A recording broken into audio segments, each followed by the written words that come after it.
to learn session on self-neglect and hoarding. We're going to use the next hour to launch our new self-neglect policy in hoarding in Stockport, which has been a huge piece of work for us over the last couple of months.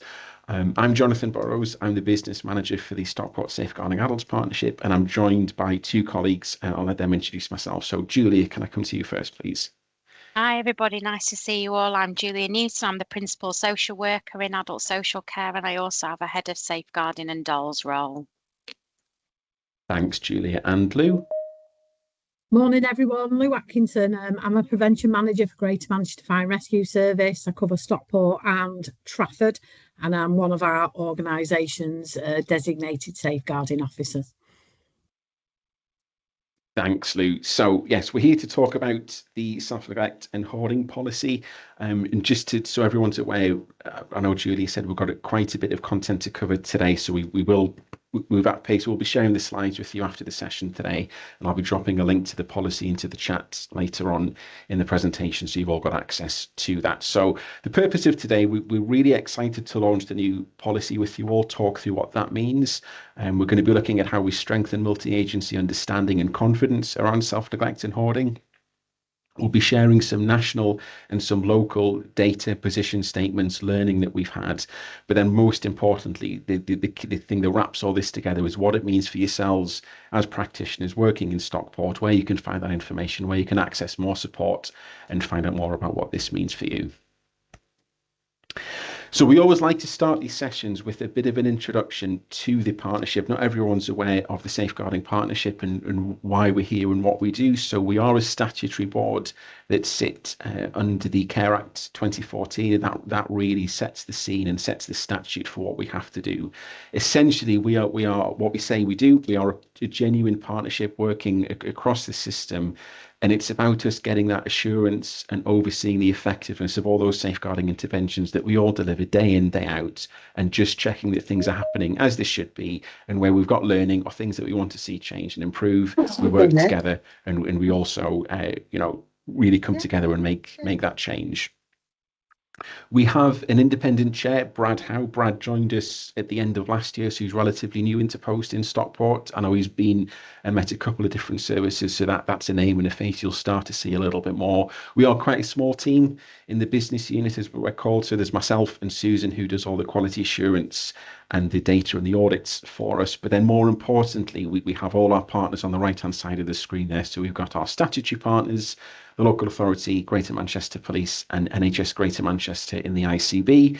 But then we work with lots and lots of other partners. So we've got Lou with us today from Fire and Rescue, different health trusts, housing, probation, the third sector. So lots and lots of different partners around the table working together to make that change. And then a big shift for us over the last year and a half has been we're doing a lot of deliberate work to engage and co-produce a lot of information with adults with lived experience. There's no one really better to tell us what's working and what's not working than the people who receive our services. So that's been a big shift for us in the Safeguarding Partnership. Some of what we'll talk about today, you'll hear the voice and you'll see how they've influenced some of that work that we're doing. So why is self-neglect important? Why are we here today in this session talking about this topic? There's a couple of big things that have happened for us recently in Stockport. The first, we're going to talk about Martin in just a little bit. Martin was the subject of one of our Safeguarding Adult Reviews, or a SAR, as some people might recognise that. And what that told us, that was all about what we can learn from someone who's been through and experienced some of our services, and we've got some real multi-agency learning as a result of that. And what we learned was how important it is and how that significance of self-neglect can be quite complex at times, and it's not the responsibility, or it can't be solved by any one single agency. It requires a genuine partnership, multi-agency response. We've also seen some national research conducted over the last 4 years that shows how self-neglect is consistently one of the most frequent categories of abuse and neglect in safeguarding adults reviews, but also in general national safeguarding data. And when that national research came out, what it told us is that the self-neglect cases can often involve those general themes that arise around high and persistent risk around self-neglect. Individuals can experience and display complex trauma histories. And again, what we learned from Martin, it's the need for that genuine multi-agency coordination to bring that together to make a difference. So what is self-neglect? What definition are we talking about here? How do we make sure we're all understanding the same subject here?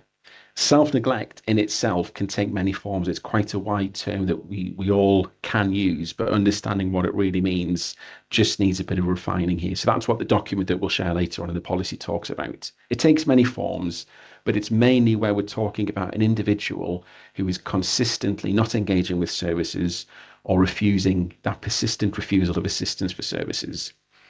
They can have a guarded response to professionals when we're working with them. And in general, that's around a lack of self-care, whether that's hygiene needs, health, or nutrition. They can display or experience a lack of care for their environment, including risk from clutter and squalor. And is that, again, like I've said, that persistent refusal of necessary care or services. At the bottom, you can see a bit of data. We've seen a huge shift locally on the right-hand side there. We had relatively small numbers of self-neglect cases over the first 2 years in that chart there.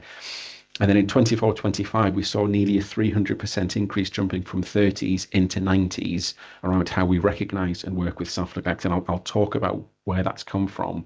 We haven't seen a huge shift in self-neglect cases. There's not more people experiencing this than there were before, but we're capturing and we're working with them a lot tighter and a lot stronger than we were previously.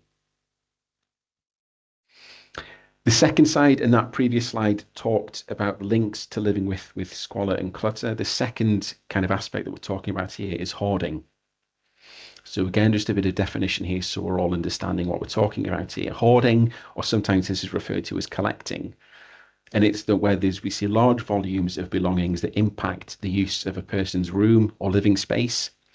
And they can experience persistent distress when being asked or having to discard those possessions. And they don't always need to be anything of specific value or significance. It can just be that general collecting and hoarding of items there. There's a couple of pictures on the right-hand side of the slide there. They are taken from what we call the clutter image matrix, and there's a copy of that embedded in the document that we'll share, just to give you an idea of the severity of some of the circumstances that people can experience and live with. And what we're also seeing is a bit of a shift.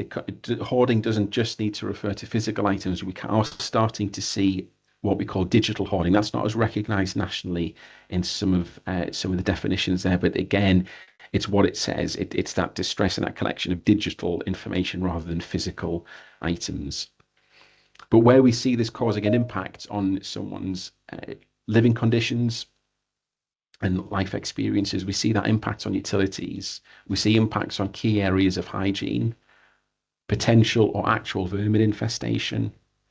And what Lou's going to talk to us about later on is where that then poses a risk of fire or immediate safety for that individual, compromising the structural integrity and therefore the safety of that building. As you can imagine, there's lots of research that happens around these subjects, and what we estimate nationally is somewhere in the region of 2.5% to 6% of the UK population are affected by hoarding disorder, and that equates to around about 4 million people in England. When we look at the national picture, some of our national data, there's a quote at the top of this slide there that really hit home when we were pulling this policy and this information together. Hoarding has a higher disability impact than diabetes, depression, or chronic pain. So that really gives us an indication and a picture of the significance and the scale of what we're talking about here. We've seen a persistent increase over the last couple of years in safeguarding concerns around self-neglect and hoarding. And we see strong links and correlations around neglect and acts of omission, general risks occurring in the home, but also underreporting and inconsistent thresholds reported nationally. Some of the data on the earlier slides show that real jump, and that's something that we've seen in Stockport in terms of that underreporting and not always applying historically the same thresholds consistently. Where we've done safeguarding adult reviews, both ourselves in Stockport and nationally, the same themes tend to arise for us, and they are genuinely around poor multi-agency coordination between different services, some improvements needed around timely capacity assessments, and more often than not, missed opportunities for earlier intervention. And when we move that lens from that national picture into Stockport, we've done a lot of work around self-neglect and hoarding over the last couple of years. 2 years ago, we in the partnership facilitated a multi-agency audit, and that gave us some real clear learning points. We pulled all our partners together. We looked at lots of different cases. And what that told us is that we would benefit and we needed to strengthen more consistent multi-agency work in coming together with that earlier opportunity to support that individual. What we also heard very clearly was that our framework, our policy, our toolkits, they were very detailed and not always the easiest documents to work with. So there was a need for a streamlined toolkit and self-neglect policy. And we also heard that we were sometimes too reactive as a system without getting to the root cause of self-neglect or hoarding. So addressing that presenting issue rather than really getting to that underlying issue there. And in terms of our data, we've talked about this already. We've seen that huge increase from 24 to 25, and that's continued to rise. So we've seen nearly a 14% increase by the end of December last year. So it's something that we're consistently seeing increase for us in Stockport. I talked at the start of the session about Martin. This may be a name that some of you recognise. It may be something that you're hearing for the first time. Part of our function in the partnership is to conduct what we call safeguarding adult reviews. These are really in-depth and detailed learning reviews that look at what we can learn following the death or serious injury of an adult with care and support needs as a result of abuse or neglect. 2 years ago, we did one of these reviews into someone called Martin. That's not his real name. That's a pseudonym that we agreed as a partnership to protect his identity and that of his family. Martin was 49 when he died, and he'd lived in Stockport since 2007. He had a keen interest in live music, travelling, holidays and aeroplanes, and he lived with learning and physical disabilities. He had a relatively independent life. He lived in his own tenancy, but he did have that wraparound support from lots of different services. The reason that we did the review for Martin, we had some concerns as a partnership around his physical health. He had increased alcohol consumption in the 12 months before his death. He experienced a decline in his mobility, and because of that, safeguarding concerns were raised with the local authority. And that was around a very rapid decline in his physical health between December 22 and February 2023.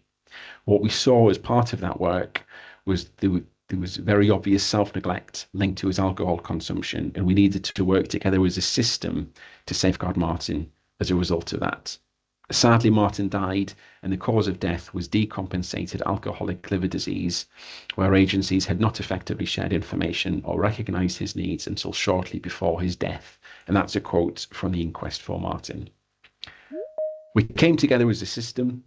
We did lots of work together to understand and learn. It's never about blame. It's never about looking at what went wrong. We were always focused on the learning. And we wanted to learn from Martin's case to improve systems and processes in the future. And there was 5 big things that we learned from Martin's case. The first talked about multi-agency work and coming together, coordinating that support and really being aware of the breadth of support available in Stockport to work with adults with learning disabilities. We had some learning around the use of maintaining and updating and sharing hospital passports. Martin touched lots of different inpatient settings and really coordinating and sharing that information at the earliest opportunity. We also heard and learned about the importance of engaging with wider family networks and care planning, particularly around adults with learning disabilities. But perhaps more importantly for what we're talking about today, we had some real learning around the use and the management of self-neglect concerns. And one of the big shifts that Julia will be able to talk to you later on was that shift in local authorities' statutory safeguarding processes, managing self-neglect as a formal Section 42 safeguarding inquiry to the point of an initial protection plan being put in place. And that's where we've seen a huge increase in some of our data. We're managing these cases a lot tighter and a lot earlier than we were previously. And then the 5th talks about some of that coordination that we saw in the national learning before, coming together, identifying adults with additional vulnerabilities, escalating concerns when we're not getting access to someone's home, and really coming together as a system to work and safeguard those individuals. There's more information on Martin's SAR available on our website, and I'll drop the link into the chat later on in the session. So just thinking about what Jonathan's been saying and really taking that forward about trying to think about understanding the reasons why people self-neglect. So when we're talking about really ensuring that we're thinking around the root cause and of that self-neglect, it does cause us as practitioners to really ask that question, why? So some of those key factors that we see in all the national research is around trauma. Obviously, we keep talking about trauma-informed practice, really understanding the effect of trauma, often bereavement or an abuse history, mental and physical health needs, substance and alcohol misuse, social isolation, which is such a big factor, I think, that we find in most of the work that we do, a real isolation of individuals within our community settings as well.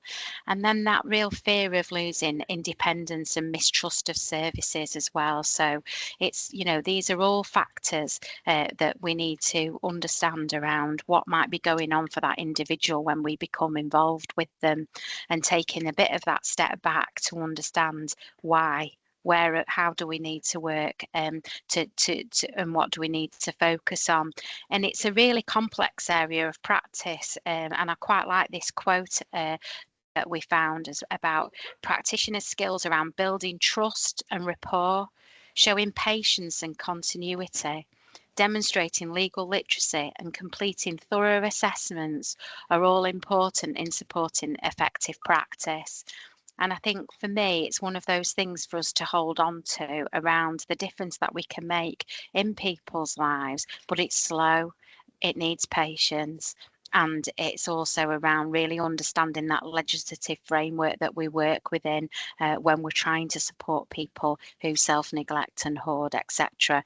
And then that's really difficult in our busy systems that we're trying to work within. So how do we identify some of those people that we might need to do a longer piece of work, and who needs to be involved to really affect a change for those people?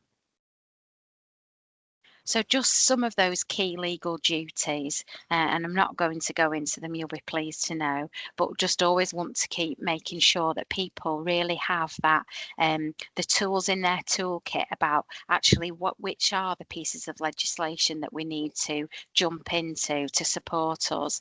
And I suppose for me, under the Care Act and the safeguarding aspect, self-neglect was actually a category of abuse that previously the legislation or the guidance, because we didn't really have legislation as such, it was no secrets, wasn't it, prior to the Care Act around safeguarding. But when self-neglect came in within that Care Act, I think that's the bit for me about that change in practice after the learning from Martin Saar. People were working with people who self-neglect, but we weren't necessarily putting it under that statutory framework of a Section 42. And what that meant, and like I say, it doesn't mean that we'll ongoingly always be under a Section 42 process, because we might be working with somebody for quite a protracted length of time, but at least to call agencies together to get that multi-agency response to manage risk, and that initial protection plan's really important. And also we didn't realise and recognise the prevalence of the work that we were doing in this area. So that then supports us now to really think about the so what do we need in our system to support this issue? How can we improve our offer around this area of practice as well? So that's sort of some of the move to ensuring that at least we're pulling that together in that initial phase under that, and that fits under the Care Act. And obviously the Mental Capacity Act, which I'll just touch on in a moment, goes into much more detail and sort of is hand in glove in some of these circumstances. And all the other acts that are there are key to us to be able to really jump into those bits of legislation to support our defensible decision making, and better understand our duty and powers. And we'll touch on some of those in relation to housing as well. So sometimes you know the key ones, but actually there are some other areas of legislation that actually can support the work in this area. So it's just being mindful of that. It's not always the ones that are the most clear, and that's why it's really good to have a multi-agency response. So we've got expertise who have, sort of understand the legislative framework that they work in and what the art of the possible is in this area. Next slide, Jonathan. Thanks.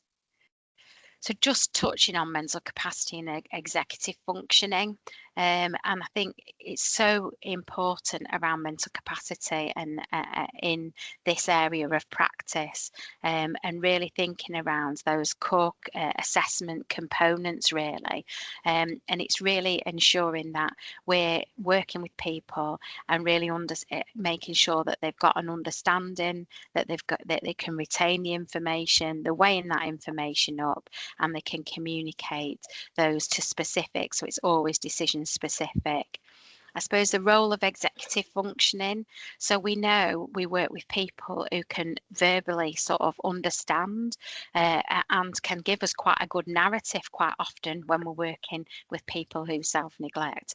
On the face of it, absolutely, that you really do feel that they are able to articulate what they know the issue, they're understanding it, but are they actually have they actually got that executive function in there? And so it's so important to see they might be talking the talk, but are they walking the walk?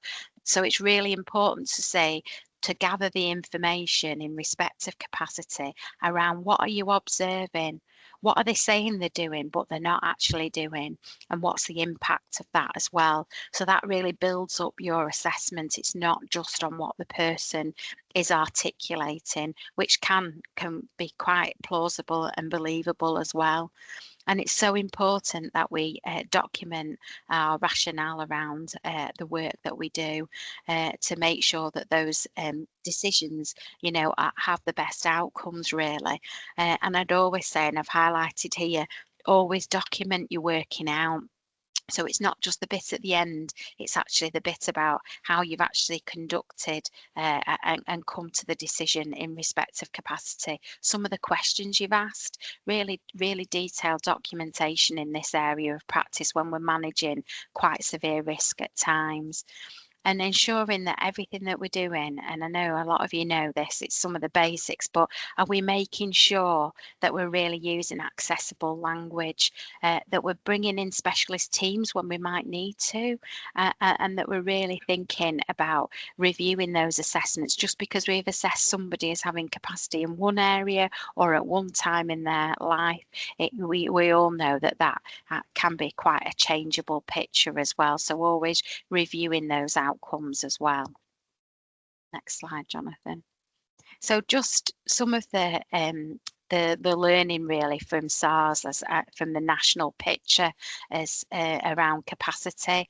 So the national SAR learning is saying that actually the absence the absence of attention to mental capacity is one of the common areas really in deficits when we're looking at reviews.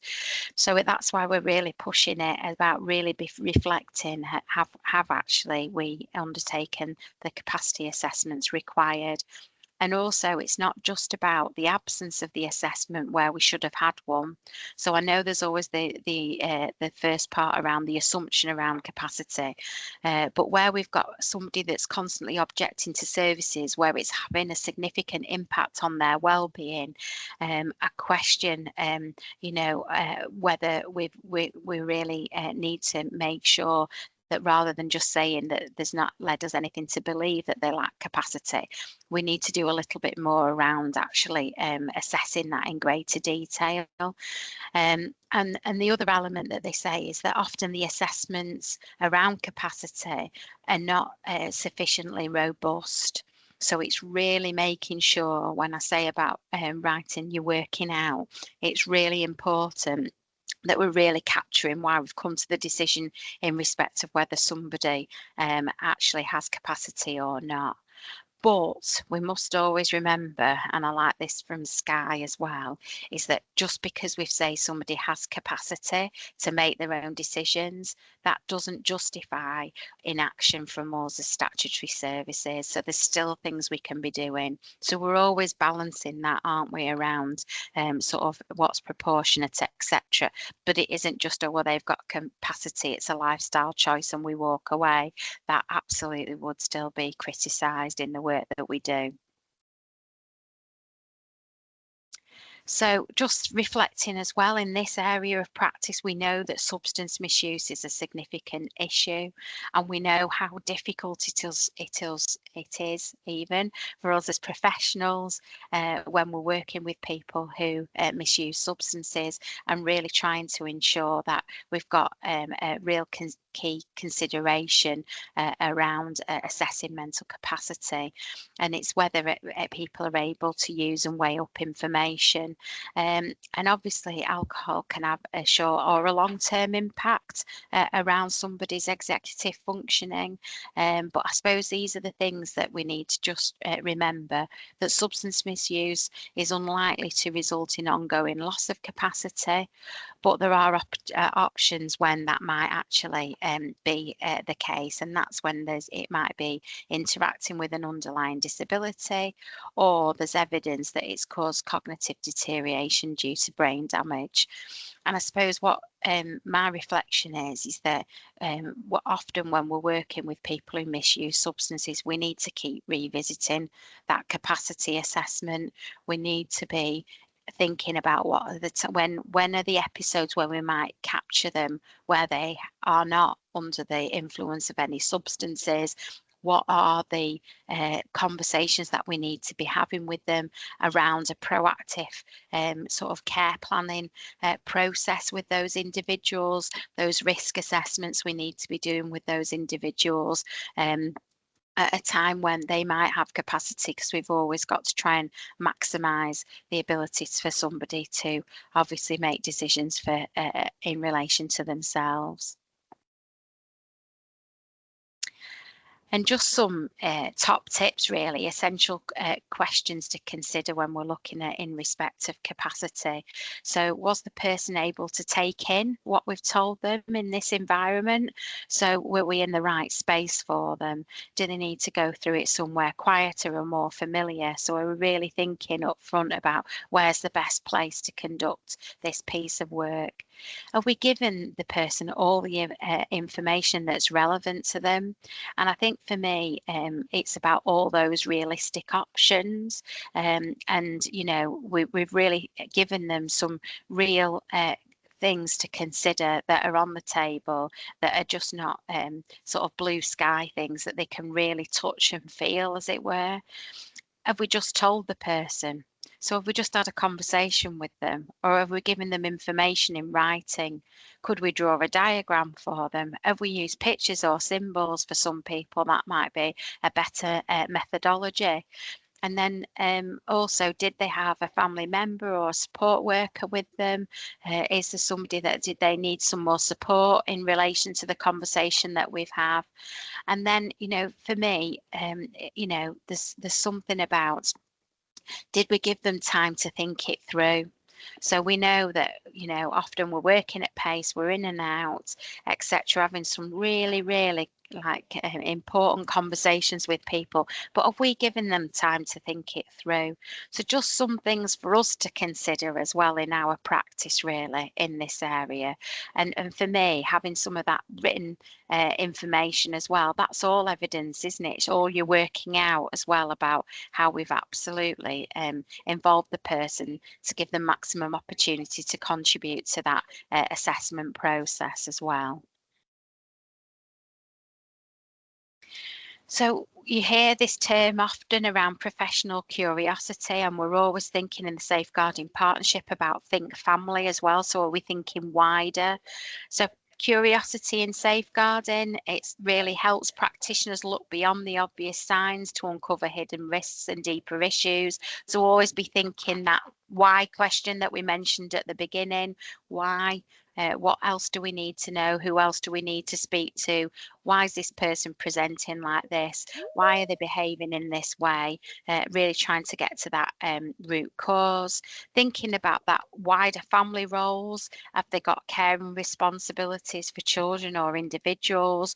Also, who's in that family network? Who actually might be somebody who could be that informal network or could be the route in to really getting somebody to engage with us as well. So really thinking wider, and also our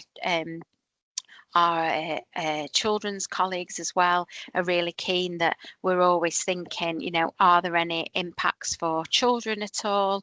And equally, you know, we're working with children's colleagues as well to think about if there's obviously signs of neglect around childcare, are there wider issues that might mean that there is potentially neglect on a wider level, and is that due to an illness or a disability, and are there any adult services that need linking in as well? So really trying to think about that whole family unit as well. And then thinking around that sort of communication, how do we share information effectively? How do we work together to really think about those holistic interventions that we need to try and affect a change for that individual? And then just a little bit more about responding to self-neglect and hoarding. So we've stressed it and we'll keep stressing it. Multi-agency collaboration, we all need to work together.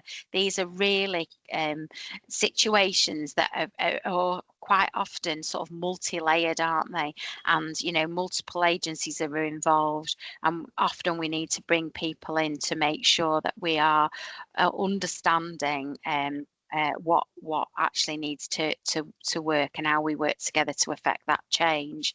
And thinking about those risk assessment tools, what are the tools in our toolkit? We've got our risk matrix, the clutter, obviously image rating as well, and really thinking about some of those guides around capacity and how we work around that, our approach to managing risk as well. So what tools have we got in our toolkit to be able to support? So this policy itself is hopefully going to be a bit of a tool in your toolkit. That bit around documentation and accountability, really being transparent around the reasons that we're having these conversations with people, our assessment processes as well, and being accountable around those decisions.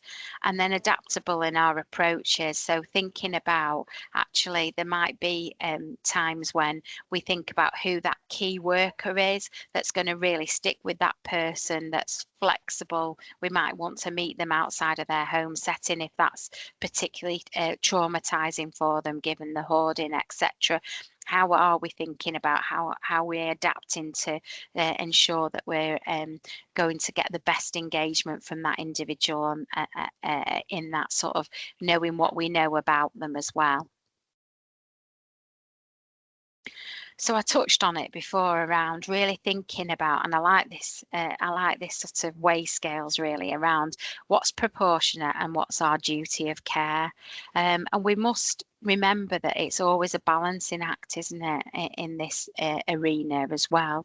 So we haven't got an absolute duty to prevent all harm. We can't have, but we've got a duty of care about not being negligent in our role. So really seeing the presenting issue and making sure that we're making proportionate action to make that difference. So it's weighing up those competing sort of human rights, which is around autonomy, liberty, home and family life, happiness, alongside physical safety. So that real test, and I think we challenge each other around this when we come together as multi-agency around that real key thing about removing all risk doesn't necessarily make somebody happy, and really think about those environments. And obviously we go back to some of the comments that have been made in front of the Court of Protection. A gilded cage is still a cage, and and so we're always thinking about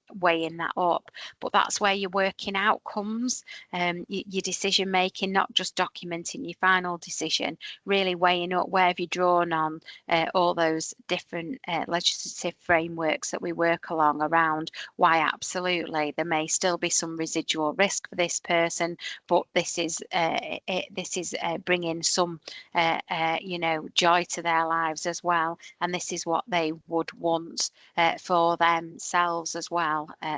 So it's thinking about the likelihood as well as the severity of risk, and then we really make sure we're always when we're weighing things up comparing like against like, and then think about both benefits as well and risks on both sides. So there's not, some risks do have benefits, so it's just making sure we are thinking about it in that weighing scale approach.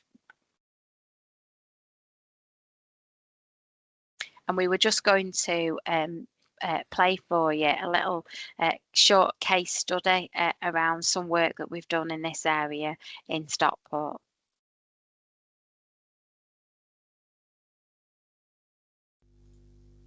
A and K, brother and sister in their 70s, have always shared their family home in Stockport, leading active lives together.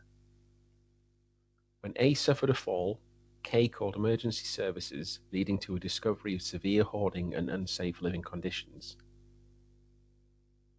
Social workers and safeguarding teams quickly mobilised, assessing both siblings and acknowledging the emotional stress involved. Urgent issues were identified, with no running water or electricity, a bent gas pipe, and a collapsed living room floor signalling imminent risk. Multi-agency collaboration saw a gas engineer, police, and environmental health work rapidly to make the property safe and secure emergency accommodation. A temporary room at a care home was sourced. Social workers ensured a safe transition for A and K without restrictive measures. A deprivation of liberty safeguard was put in place for A, and a coordinated care plan was shared across agencies. Their story demonstrates the effectiveness of the Stockport Safeguarding Adult Partnership, protecting vulnerable adults with coordinated, compassionate action. This case exemplifies the ongoing commitment needed in safeguarding, demanding partnership, compassion, and resilience from all involved.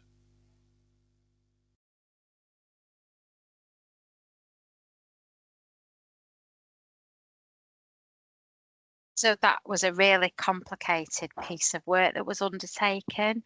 It was, and I think we've shared that in more detail, and we will share something out in a bit more detail if you weren't on the call in Safeguarding Adults Week, where we touched upon it. But within that situation, we wanted to just draw your attention to some legislation that we use to support those individuals that aren't necessarily something that we use in our toolkit every day, really. So because of the severity of the conditions that these individuals were living in, we're not talking about, even on the clutter rating, it just being a high clutter rating. We were talking about the actual fabric of the building. So the living room floor had fallen through. There was a gas pipe that was exposed as well, and there were concerns around that. And because there was a threat there to life as a result, we worked with the housing standards team, and we worked to really get them involved so we could have a thorough assessment done of the property, and to actually go for an emergency prohibition order. That's something that team actually went forward to enforce, and the difficulty around that was with these individuals, obviously, and like I can't stress enough, it's a really high threshold to enact something like this, but they had to leave the property immediately.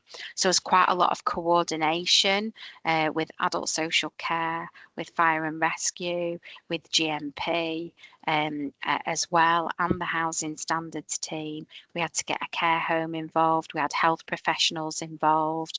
Unfortunately, one of the individuals was palliative as well, and nobody had really been involved with him until he'd had a fall.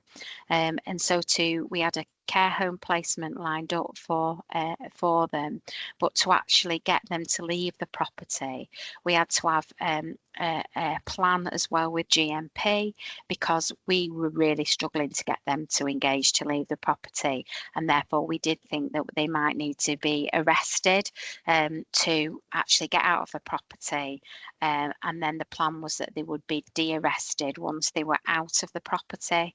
Thankfully, we didn't actually have to enact that, and the social workers and the professionals involved were able to convince them that they needed to be removed from the property because it just was not safe for them to inhabit any further. So it wasn't needed to be used the power of arrest, but we did need the police to be ready and aware, and that took that planning to ensure that just in case that was required, we had a plan where we could ring through to GMP and they would then provide an urgent response to us as well. So it's just giving you a little bit of a flavour, and you'll get that information in the slides. But like I say, this team would only be involved where there is that imminent risk around, obviously, the threat to that property and also to neighbouring properties as well. But it's something to be aware of, because we do come across properties, don't we, that have been neglected for such an extreme period of time, or people have removed, done things with wiring or floorboards, etc. I think some of us have all been in properties like this. It's just good to know that this is something that's sort of in our back pocket in these real extreme scenarios. Over to me. A brief one from me. Hopefully the majority, if not all of you, are already aware of our home fire safety assessment visits. If not, just to clarify, it's a free visit to an individual's home, during which our either operational crews or prevention advisors will provide fire safety advice and equipment depending on risk.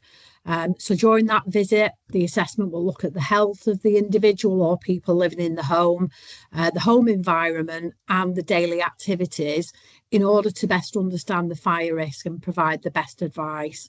And as I said previously, in previous slides, we know that if somebody is self-neglecting and or hoarding or collecting, that it's highly likely that there is an increased fire risk within that property and for neighbouring properties potentially.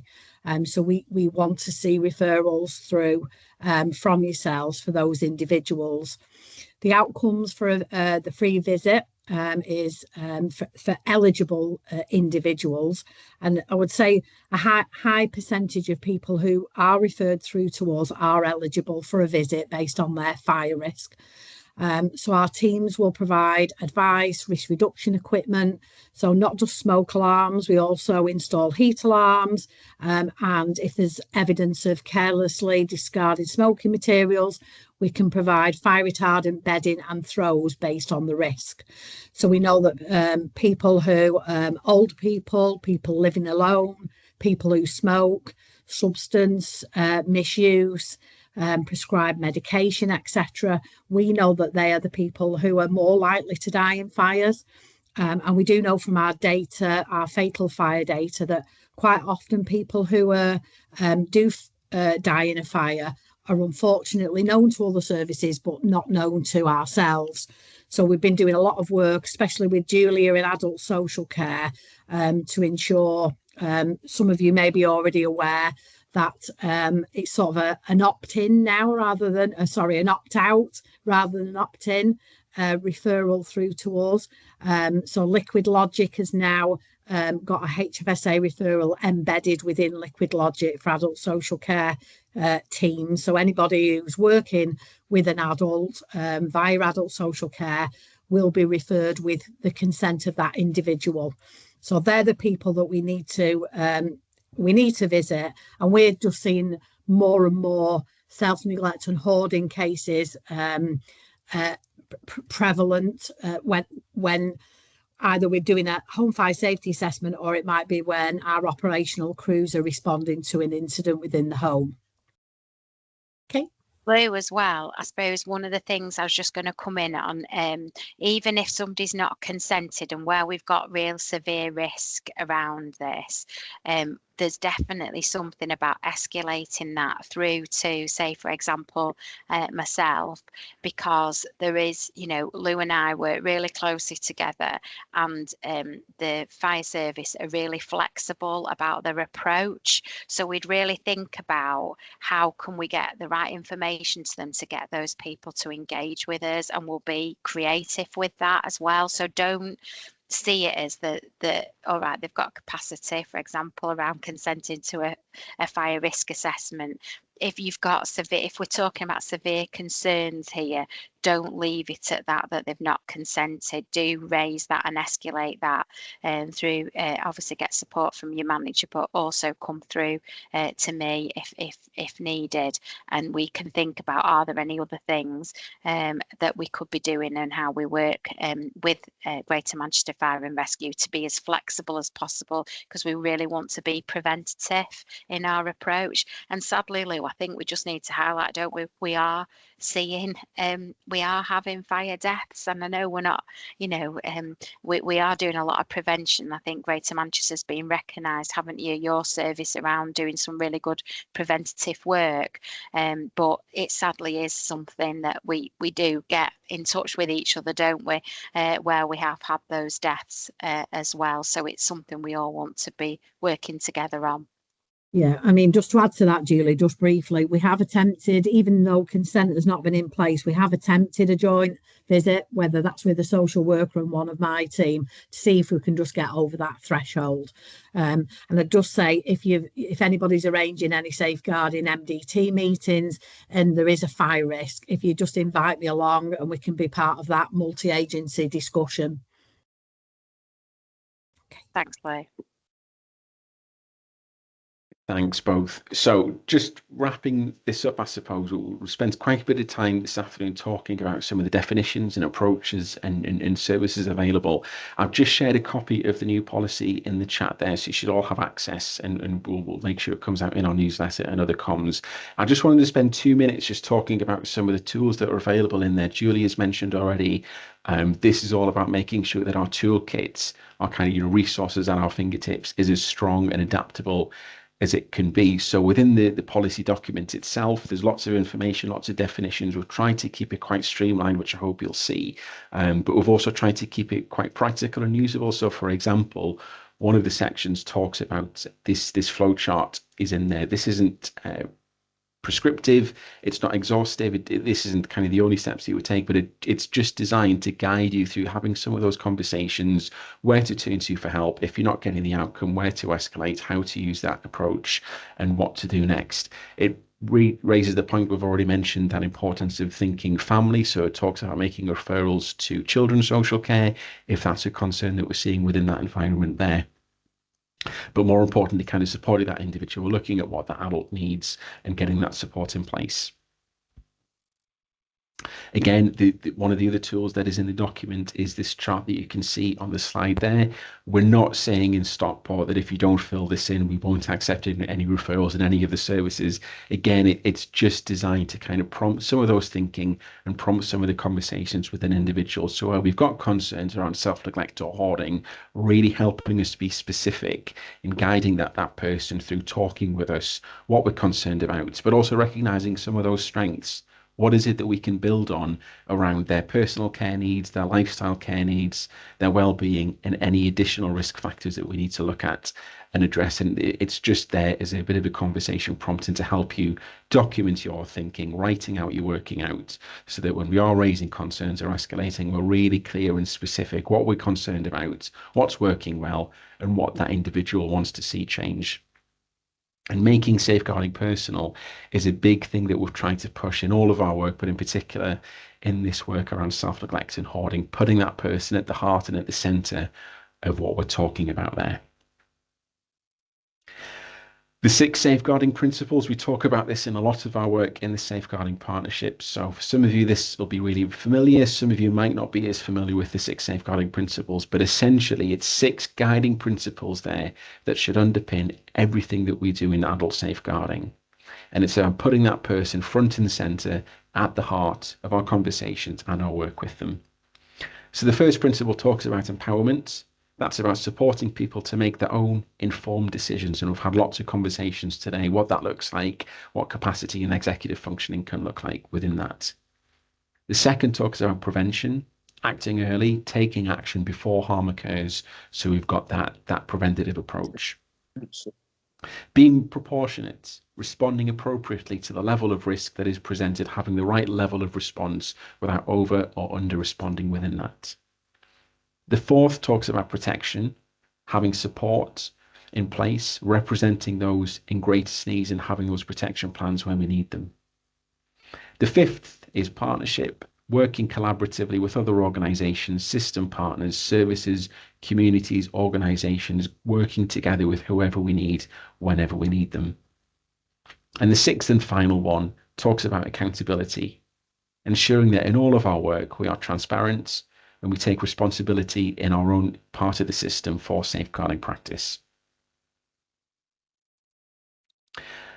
So what does this mean for yourself? We've spent lots of time on the call today talking about lots of definitions, legal frameworks, responses, services. What are the kind of the key takeaway messages for this policy and around self-neglect and hoarding?